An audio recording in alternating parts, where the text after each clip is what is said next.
મસ્ત લીલા લીલા તાંજળિયાની ભાજીનું શાક બનાવીશું આજે। એક કઢાઈમાં લઈશું તેલ અને સાઈડમાં કાપીશું આપણે ટામેટાં અને લીલા મરચાં।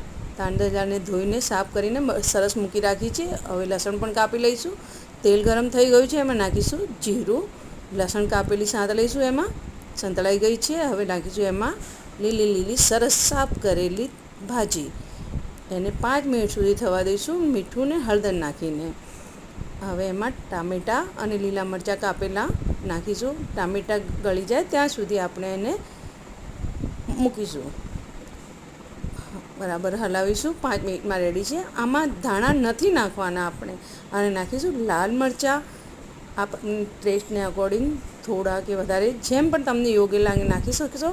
અને બરાબર મિક્સ થઈ ગયું છે। હવે દેખીએ તૈયાર થઈ ગયું છે આપણે તાંદળજાની ભાજી, એકદમ લીલી લીલી, ખાવામાં બહુ ટેસ્ટી લાગે છે દોસ્તો।